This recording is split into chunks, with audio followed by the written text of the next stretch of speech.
We are focused in this session on using the tools of critical thinking to teach students how to study and learn. And of course, we can approach this topic from many angles fruitfully. I would like to begin, as I often do, with a kind of conceptual analysis in which I open up what I consider to be key questions at the heart of the topic or at the heart of the issues that we're dealing with. And I often do that by taking my topic and unpacking the very key terms that I see in the way that I've articulated the topic itself. So, for instance, if I take our title for the session, using the tools of critical thinking to teach students how to study and learn, one of my first questions is, how does it make sense to think of studying and learning? We will be focusing on essential tools of critical thinking as we approach this topic. But I would like to spend a little bit of time thinking about this concept of studying and learning, or these concepts of studying and learning. And I want to begin by saying that we assume when we talk about teaching students to study and learn that we mean to study deeply and to learn well. That's implied. But perhaps it should be stated. So we could ask these kinds of questions in approaching this topic. How does it make sense to conceptualize how to study and learn, or studying and learning at a high level, or studying and learning deeply? Here's another question we could be focusing on in approaching this topic. When we think of studying and learning, what do we think of and why? Here is another. How rich is our conception of studying and learning? We know that because the human mind is complex, we must have a rich conception of studying and learning, or we won't be able to effectively accomplish our goals. Here are some other questions at the heart of our work today. How does one study and learn so as to acquire knowledge? And that leads to further questions like, what do we study? What should we learn? What should we learn of what we study? Do we study everything that is here? And of all that we study, what do we learn of it? What do we accept of it and what do we reject of it? That really is going to be a big question that I'm going to have to ask as a student. So if I'm in your class and you're my teacher and you want me to study and learn within your class, does that mean everything and all? You give me a textbook that I am to purchase at the bookstore. Do I study it and learn it all? Do I believe everything that is there? If not, what do I reject and what do I accept of what is in this, all of this voluminous material that is given to me as a student? So one of the things that we understand when we are approaching studying and learning from a deep perspective is that we can't take for granted that everything we're asking students to study would be something that we would want them also to learn, or at least we're asking the question, what of this should they learn? What of this might they question? Do we teach them the difference, how to approach this question, how to figure out what to accept, how to figure out what to reject within a body of work, within an academic discipline, within a field of study? As a student of psychology, this is a question dear to my heart because I I understood relatively early on in studying psychology that psychologists often themselves do not agree on the very assumptions upon which they base their thinking. But I was not taught this as a student. I had to figure this out on my own. But if I'm teaching a class in psychology, that is one of the first things I want my students to understand. That psychology is a field in which we fundamentally disagree on many important concepts and ideas and, again, assumptions. So if I'm teaching well within my discipline of psychology, then I want my students to understand this early on and to use the tools of critical thinking to work their way through this, all of this world of ideas that will be sort of thrown at them through this process that we call schooling. So we're beginning with deep questions. Do you see how these questions are much deeper than the questions that we tend to ask or think of when we begin with a topic like using the tools of critical thinking to teach students how to study and learn? We often still want that worksheet. We still want those questions at the end of the chapter that we can just plunk in.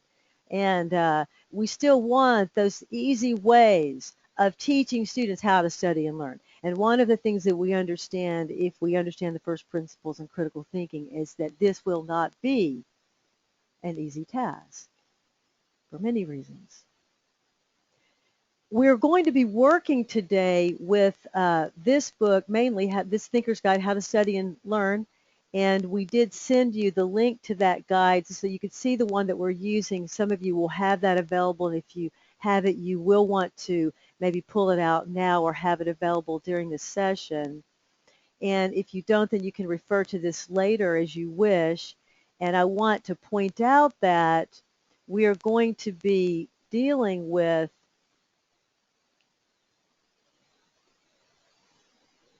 let me see. We seem to have a little problem here.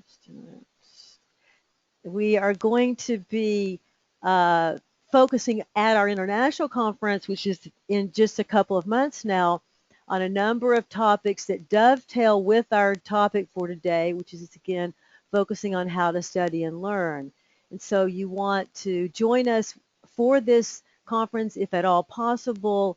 And if you can't join us in person, which is preferable, then we are going to be offering some of our sessions online. But we certainly hope that you will understand that we will be unpacking and developing these ideas, contextualizing them so that we continue to go to deeper and deeper levels of understanding of critical thinking and how to foster deep understanding over time in teaching and learning. And we also hope that you'll join us for our Fellows Academy this summer, right after the conference, in which we'll be able to work with a very small group of people going into the theory and application of critical thinking at a far deeper level, even than we can do at the conference.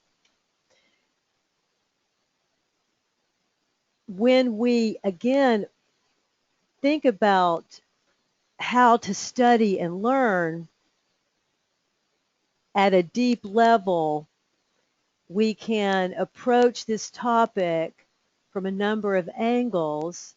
And I'm going to be moving around today in this Thinker's Guide. And I'm going to begin by focusing on the four,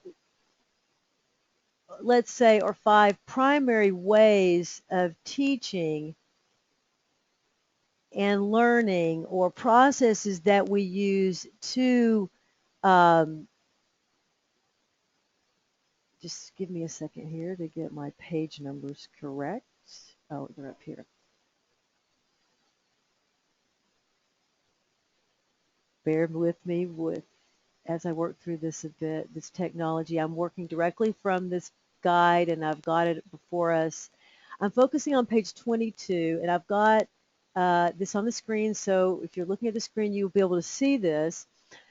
So when we are, again, learning, we're going to be learning using certain modes of thought. We're going to be reading ideas into our thinking. We're going to be writing ideas into our thinking. We're going to be speaking ideas into our thinking. And we're going to be listening, hearing, listening, and bringing ideas that we hear and agree with or believe are powerful. We're going to be bringing those into our thinking.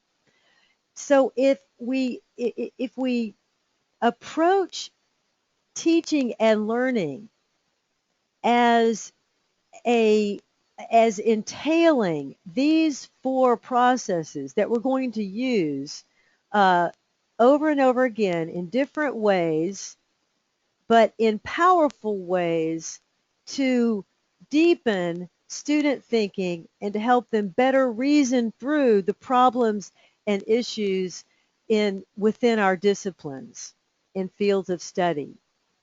So in other words, if you're going to teach students, if you're going to help them bring ideas into their thinking, there is only a certain small set of ways in which to do this, as far as I understand.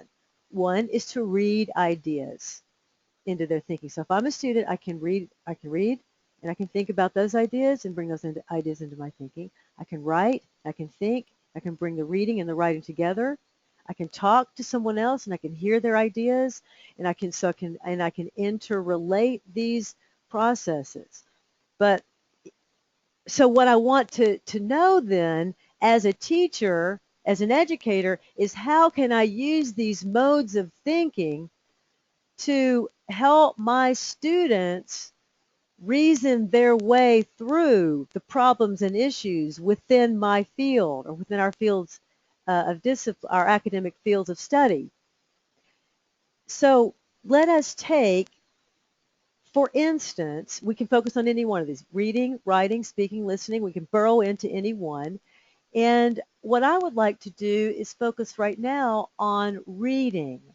Now, if you have our Thinker's Guide, if the students have this Thinker's Guide, and it's for students on how to study and learn, they can turn to page 23 and they can read what is highlighted here. Hopefully you can see my highlighted words. Close reading. Stop after every paragraph to summarize, either orally or in writing, what is being said. You might get into the habit of explicitly stating the essential idea in a passage. I often say that many, if not most, of the most powerful ideas in critical thinking are very simple theoretically. And so take this idea that's highlighted. What could be more simple, let's say mechanically, than stopping after you read a paragraph or a complex sentence and summarize it, either in your own words, out loud, or in writing? And this very powerful and very simple idea is an idea that intellectuals use and employ every day to advance their thinking, to cultivate their own minds. And what often happens with our students is that they read this, stop after every paragraph to summarize, either orally or in writing, what's being said. Oh, that sounds really good. That's a very good thing. I think I should do that. Or we hand this out to students and we say, hey, read this. This is a good thing. Take this home. Do this. I think it's rather naive of us to think that they'll know how to do this, though it seems very simple. So let us take a reading or just a brief excerpt from Henry David Thoreau's Walden, which he wrote in 1854. It was published in 1854. What I would like to do is read a little bit. I want to read aloud, and I would like to articulate in my own words some of what I'm reading in order to show how we can help students engage in critical reading in this form or a similar form to engage actively in the process of reading and thereby bring deep ideas into their thinking over time and learn when and where to reject ideas that are not based in sound reasoning. Let me just read a little of this and exemplify what I'm talking about here, what I'm looking for in my work with students. Quote, and I'm reading, by the way, from page 82 from this book, which is let's see, the section from Walden, What I Lived For. Quote, men sometimes speak as if the study of the classics would at length make way for more modern and practical studies. But the adventurous student will always study classics in whatever language they may be written and however ancient they may be. For what are the classics but the noblest recorded thoughts of man? When I'm reading this, I'm trying to withhold judgment, withhold acceptance or rejection until I fully understand what I'm reading to the point that Henry David Thoreau himself would agree with my interpretation. So I'm going to read this one more time since you're having to listen. You don't have this in front of you. I know it's critical listening is difficult, at least it is for me, and so I'll read it again and then I'll do a little bit of interpretation. This is the kind of work that I engage my students in routinely, which means every day or so in my classes to help them learn how to engage with intellectual work and with the thinking of the best authors. Again, quote, men sometimes speak as if the study of the classics would at length make way for more modern and practical studies. But the adventurous student will always study classics in whatever language they may be written and however ancient they may be. For what are the classics but the noblest recorded thoughts of man? So let me give you a brief interpretation. Again, I would want to spend more time with this if I were in the classroom. I want my students to spend as much time as they need interpreting, but we'll just do a little bit of this for exemplification purposes. So, men sometimes speak as if the study of the classics would at length make way for more modern and practical studies. So, what he's saying, Thoreau is saying is that when I hear people talking, I often hear them saying that the study of the classics is going to be replaced really by the new modern work, the new ideas, the new practical ideas.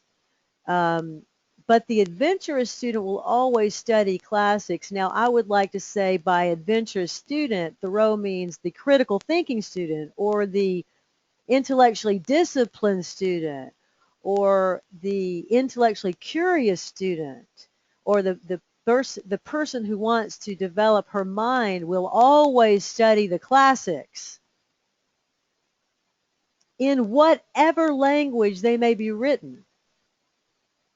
And that means he's suggesting we go back to the original languages. And he does suggest this. He wants us to read in the Greek and in the Latin because he wants us to get the ideas as close to the first source as we possibly can.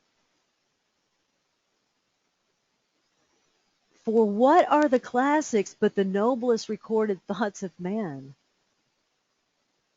And so what he's saying here is, what do the classics represent? What ideas are in these classics that make them classics? But the noblest, the most advanced, the highest recorded thoughts of man, the best developed ideas that we have, we get from the classics. That's what Thoreau is saying. I want to hear my students articulating that voice without any agreement or disagreement, or bringing their own ideas into the passage, telling us what they think about it. And let's go on a bit. A quote, "We might as well omit to study nature because she is old."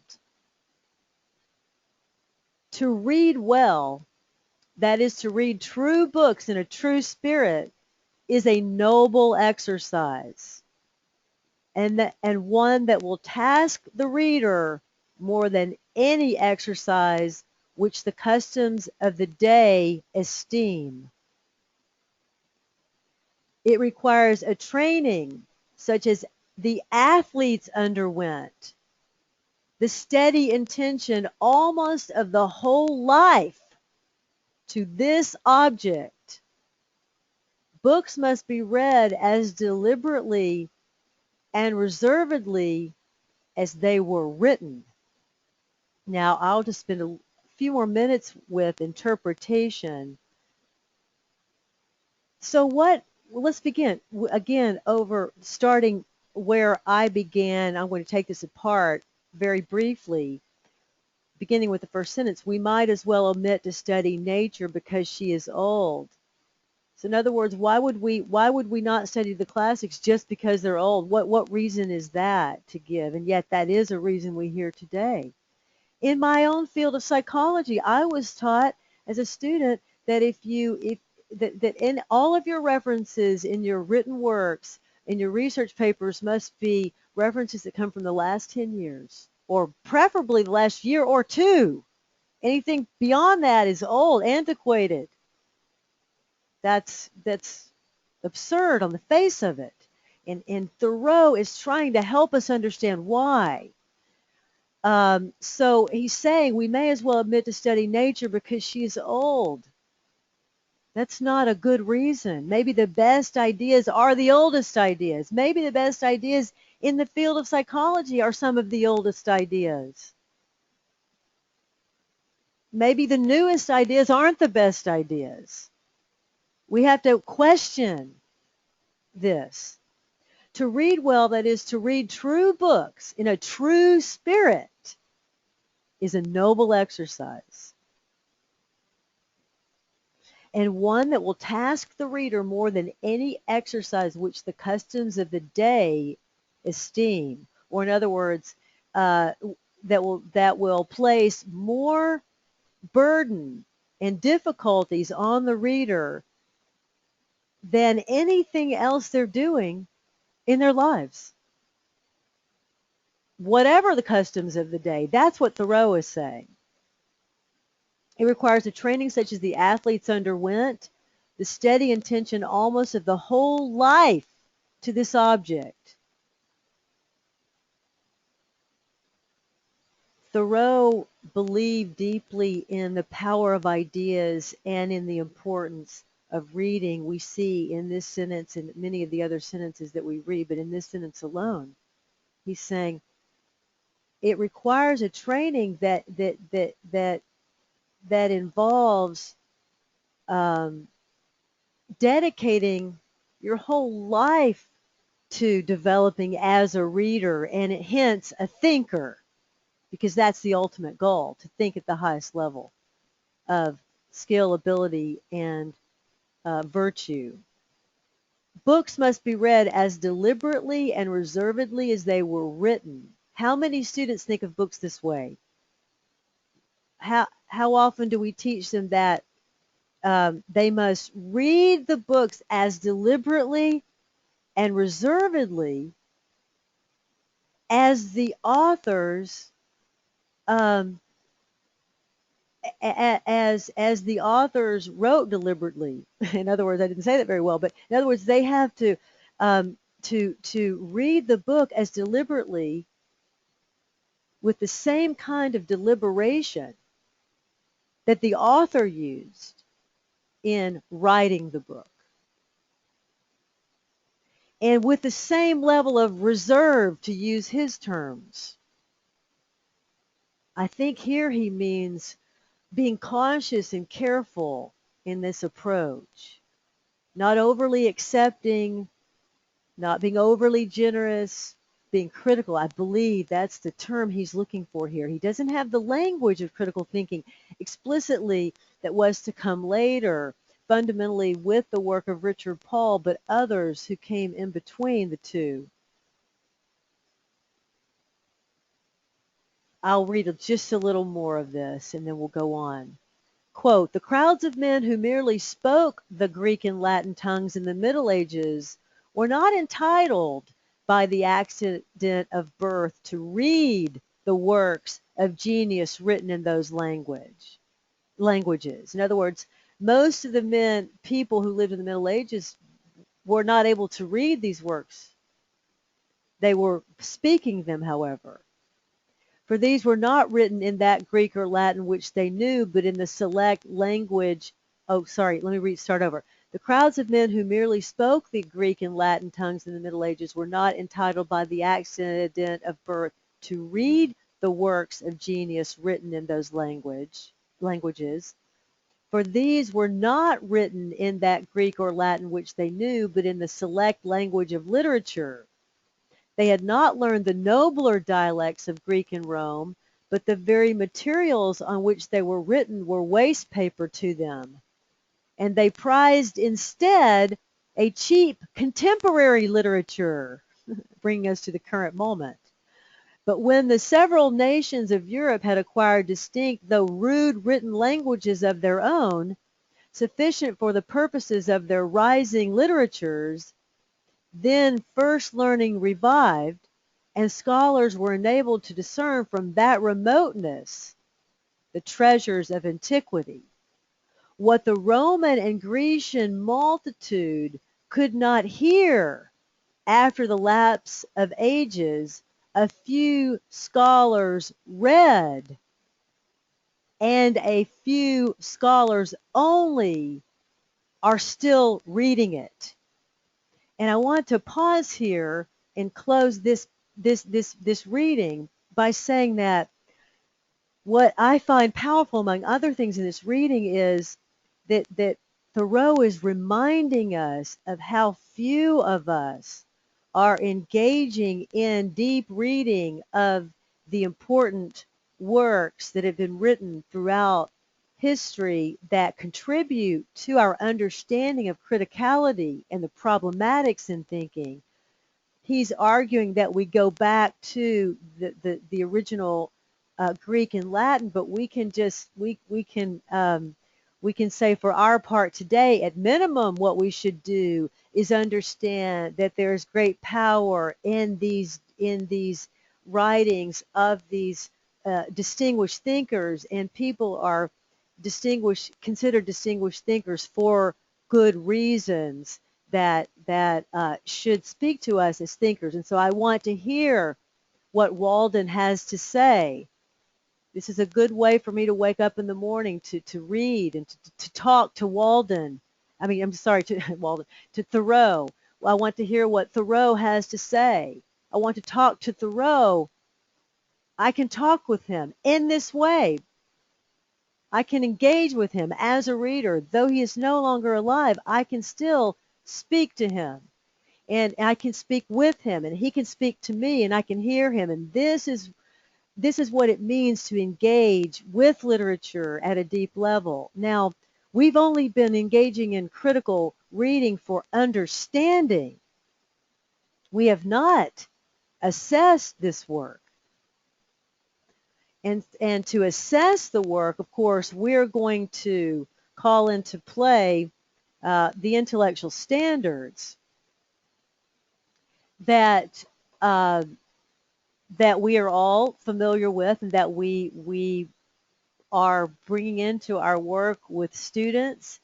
And so when we're bringing in these standards, we understand that when we're reading passages from the works of authors, we're going to have to clarify the thinking. We're going to have to check for accuracy. We're going to ask ourselves, how relevant is this material today? You can see that I see a lot of relevance in this work because of my very reading of it.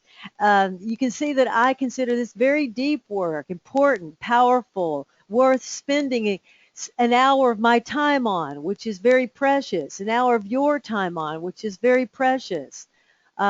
We want to, we ask ourselves whether this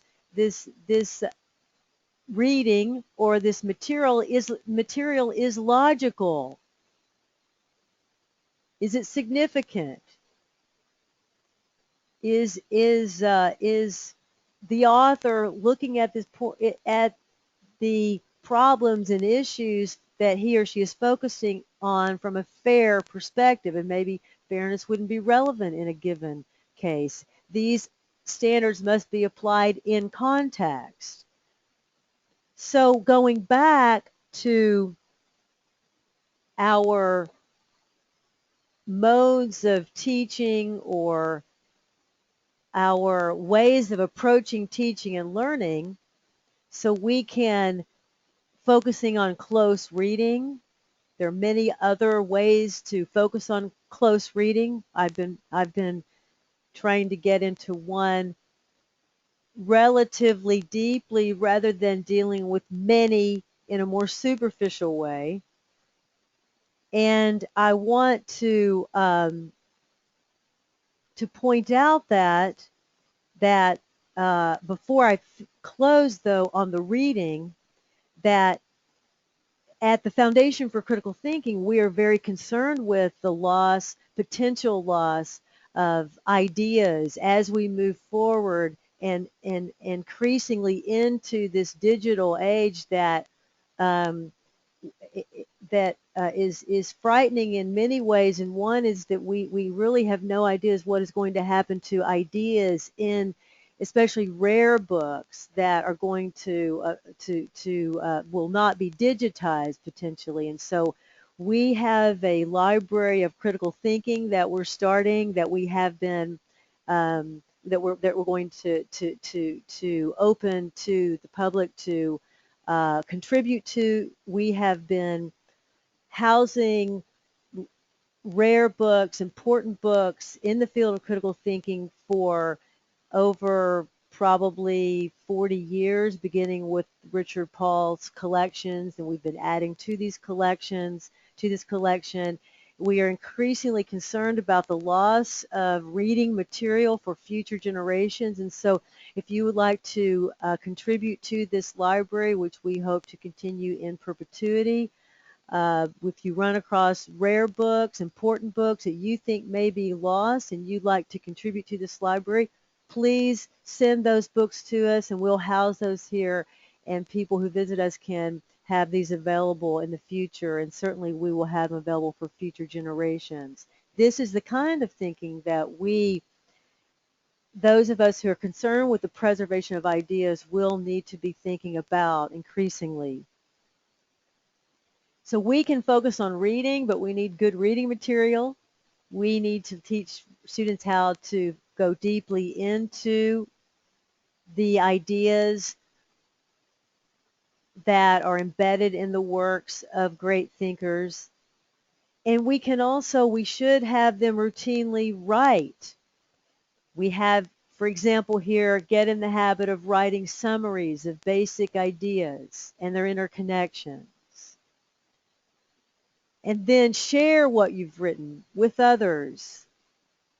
Again, this idea is so powerful that it's difficult to understand its power. So one thing that I can do is I can, for instance, if I'm teaching and I want my students to process for a few minutes, we'll do that right now because I've been talking for some considerable time. You've been listening. Let's do a little writing for maybe a minute or two. Let's say 2 minutes. Write a summary of what I've just been talking about for the past 30 minutes. Process. What is the essential idea that I've been focusing on, or one of the essential ideas? And let's say, why is this idea important in instruction? Any of these ideas that I've been focusing on, specifically I've been dealing with the idea of close reading. So I'm going to pause. I want you to just spend about 2 minutes writing a summary of one or more of these basic ideas.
So let's continue. I would like to make a few comments about writing, speaking, and listening, and then I want to come back to writing and burrow into that a little more. So, but let's talk about these three modes of thinking generally: writing, speaking, and listening. So, if we take the most if we make the most foundational move here, we realize that we can have students reading, and then they can read a little bit and they can write a little bit on what they've read. They can listen, so they can listen to me talking, which I try to talk very little in my classes because I know critical listening is very difficult, but they can hear words being said, and then they can state in their own words what they've heard. So in the classroom, here's a strategy that we can use. I can explain a concept for a brief period of time, let's say 5 minutes, and then I can have one student explain to the other student what I said. What is the idea? In other words, what's an example? See how I'm unpacking this for them? I can give them a structure for that process, or I can just say, have my students pair up and say, one of you be person A, one be person B. Person B, explain to person A what I just said. B, person A, or the other, the partner, help the first person out. Did you agree with that? Is that what I said, or did I say something else? Did I add something that was missing? Did this person misrepresent what was said? Did he or she add something that wasn't there to begin with? Because critical listening is very difficult. So these are some strategies I do use routinely, meaning every day in my courses. And if you were there with a partner, And you would be able to do some of this with them right now, which would enhance this learning process just by having a partner there. But we don't have that capacity at the moment. I mean, we're not able to do this with this webcast format. Still, you get some of the ideas that you could use in the classroom. So now um, speaking is a very important part of learning. But the question is, how am I speaking? At what level? What is the level of my explanations? Am I using intellectual standards in explaining? Am I making sure that I'm being clear, that I'm being that my thinking is um, clear enough for you to understand me precisely and accurately? Am I unpacking the ideas well enough for you to understand exactly what I mean? You're listening. Are you asking questions of clarification? These are all questions that we want our students to be asking as they listen to explanations. So they're hearing somebody say something to them that presumably is accurate. They can ask, how can we check on this? How can we find out if this is true? How can we verify test that? And they may not even ask the person, they may ask it in their own minds. In other words, I'm not sure this is right. I need to check on this later. Or that may be the opportunity to say, let's see, you're saying this is true. Where's your evidence? How do you know that that's true? We can uh, when the speaker is speaking and we don't see the relevance of what they're saying to the problem that we're focusing on, then we can call into question whether they're adhering to the standard of relevance. So these standards come back again and again to the process and must be used whether we are speaking, listening, writing, reading, or using any other mode of studying and learning. So we are speaking to one another. The question is, how well are we speaking? Are we speaking clearly? Are we questioning one another when we are not clear? How often have you been in a meeting when you weren't clear about what was being said, but no one asked a question of clarification? So it's just a jumble of thoughts. So we want to avoid that, and we want to teach our students to avoid that and to understand the importance of speaking well and listening well and writing well and reading well to learning well and studying well. So let's talk about writing a little bit, and let me give you a couple of strategies that are helpful, which you may want to consider using in the classroom. And some of you may already be using this. This is probably, I would say, well, certainly one of our most widely used, let's say, template, though I don't like the term, for using the elements of reasoning to unpack, to analyze an article, essay, or chapter. And for those of you who may not be familiar with the elements of reasoning, what I mean by this is that whenever we reason through these elements. We are using these as reasoners throughout the day, however well or poorly we're reasoning. We have purposes, we're asking questions, we use information, we make inferences, we can't help it. We begin with concepts, we begin with assumptions that are driven by those concepts. Our thinking goes somewhere, it has implications, and we begin from some point of view. And that's just a very quick way into this. By understanding these elements, then I can bring them into the classroom in a way that helps my students reason through the logic of the discipline. And here is again, a template for writing their ideas in this process. So the student is asked to read an article, essay, or a chapter and write the main purpose, number one. And we're helping the student understand what is meant by this. The key question the author is addressing. What question is at the heart of the author's thinking in writing this piece? How often do we assign articles, chapters to our students to read? They come to class. We tell them what we know they didn't read. So instead of having them do some writing or proving to us that they did some work, because we know they didn't actually do the work, we do it for them. So I'll stand up and I'll do the backflips and the somersaults, and you'll see how fun this subject is. But you won't know how to think within it when it's finished, when we're finished.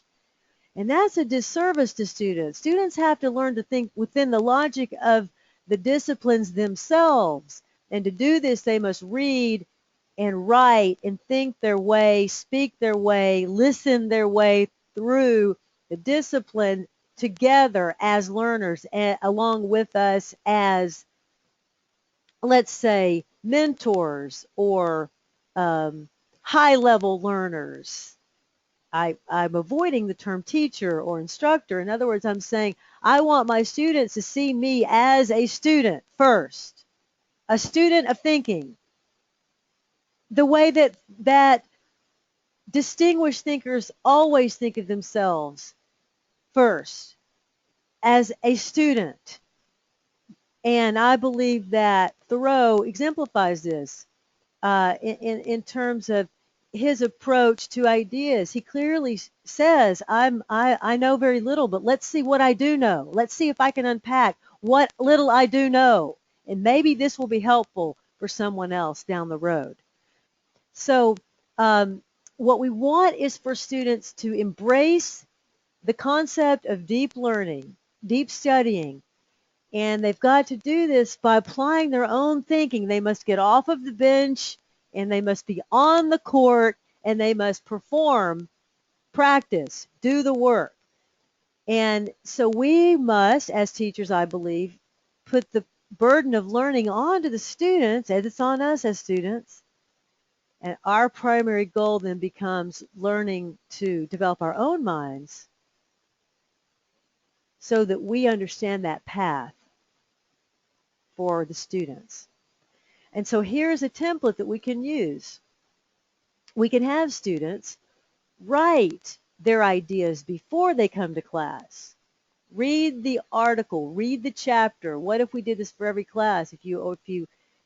For every chapter that we assign, students must figure out the purpose of the chapter, the key question at the heart of it, the most important information in the chapter, the main inferences, conclusions in the chapter, the key ideas at the heart of this argument, these arguments that are being made in this chapter or this line of reasoning, the key assumptions the author is beginning with. This is not easy to do.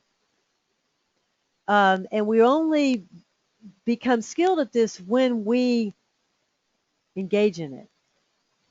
And so I caution you that if you're going to use this template, then you should also, if you're asking your students to use it rather, then you should also be using it in preparing to work with students on a given piece in which you've asked them to figure out the logic of, let's say, a chapter using this template.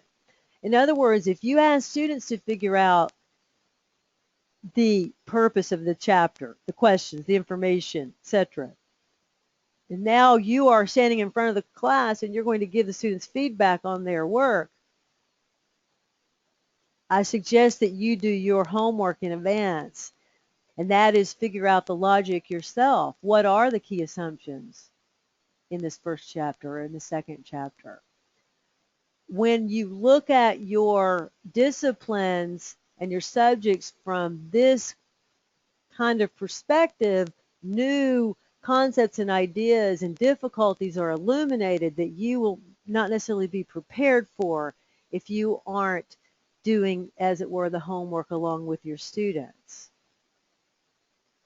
I don't know how often faculty actually take my advice on this, but I know from my own perspective that it takes going through this process many times before you begin to understand, for instance, how to easily distinguish between sometimes an assumption and even an inference, or the key ideas in the assumptions and the implications in the inferences, because often they begin to look a lot alike when you're working very closely with intellectual material. So we've got to practice ourselves, and after we've done this, let's say 10, 20, 30, 40 times, then we'll be ready to give feedback to our students on their work. On using this sort of template, and some of you may think that I'm actually not serious, but I am, and we can and when you are doing this work, you begin to see the power in it and the complications in the process. And you can also see why assessing critical thinking authentically becomes more complex. Because if we ourselves do not understand purposes and reasoning, questions, information, inferences, ideas, and these concepts that are at the heart of the field of critical thinking studies, then we will not be able to help our students embrace these same concepts. Here is another template that you can use along with the previous one, so you can have students figure out the logic of a short piece, essay, article, chapter. Have them do the template, use this template, go through this process multiple times during a semester. And by that I mean every class period or every other class period or once a week, but many times. We can also do this with the logic of a textbook, so that students can early on get the foundational concepts at the heart of the textbook and often therefore the subject or discipline. So again, you see the same concepts applied to a textbook or a book.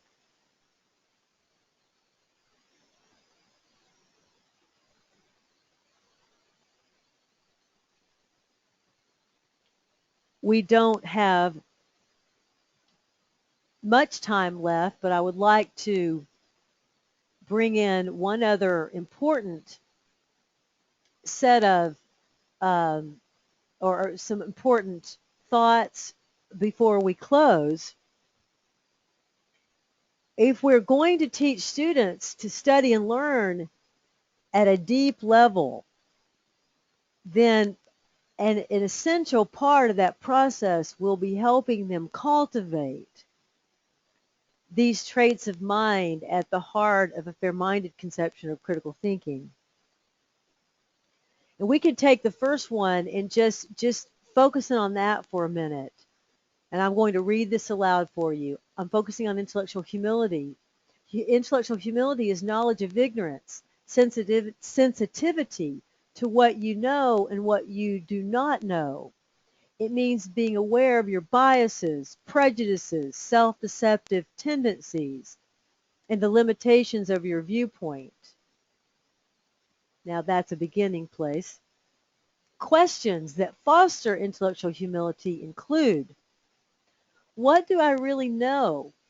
I mean, what do I really know as a student about myself, about this situation, about this other person, about my nation, about what is going on in the world? What do I really know about this subject,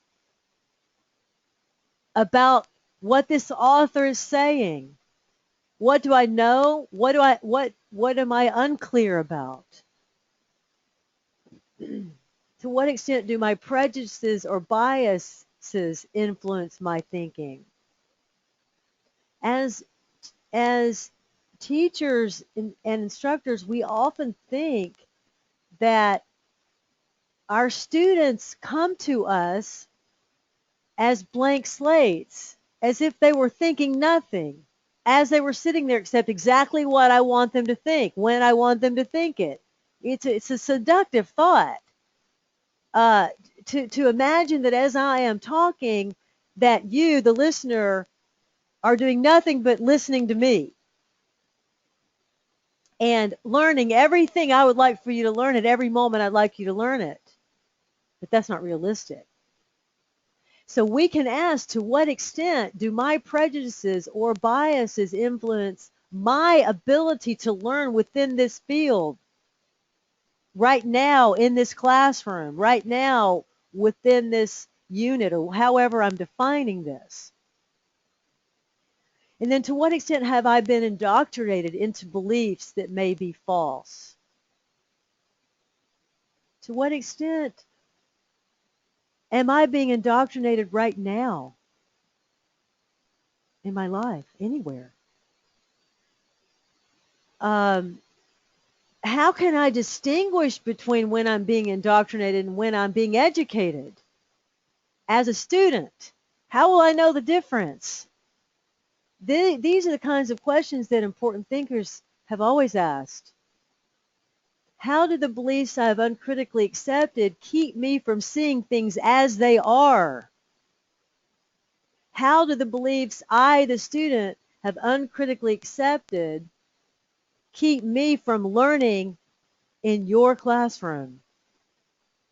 So these virtues, I want you to see, they're not add-ons. They're not something we can do if we'd like to. They are at the heart of any good process of studying and learning. Because a good student understands that the opposites of these virtues are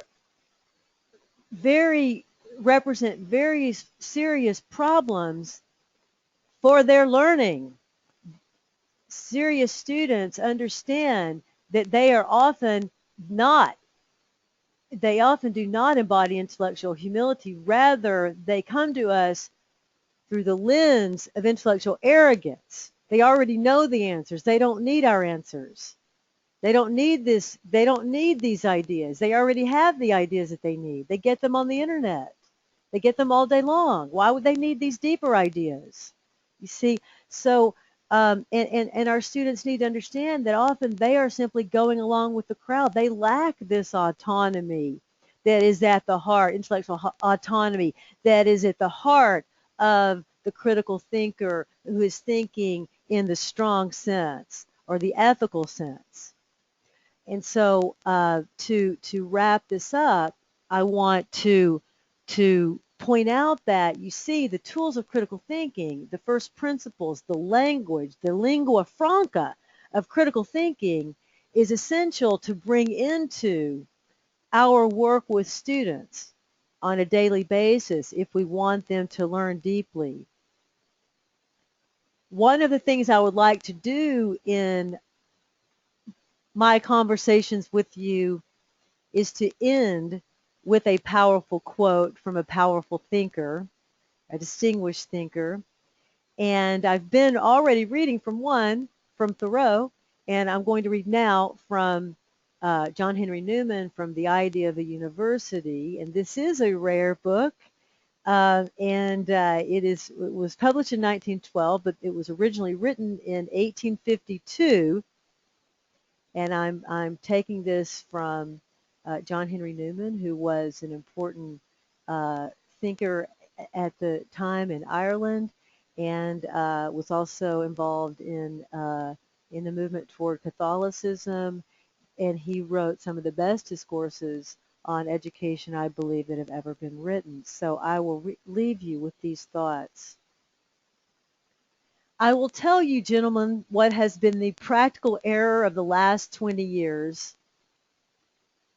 Not to load the memory of the student with a mass of undigested knowledge, but to force upon him so much that he has rejected all. It has been the error of distracting and enfeebling the mind by an unmeaning profusion of subjects, of implying that a smattering in a dozen branches of study is not shallowness, which it really is, but enlargement, which it is not. All things now are to be learned at once, not first one thing, then another, not one well, but many badly. Learning is to be without exertion, without attention, without toil, without grounding, without advance, without finishing.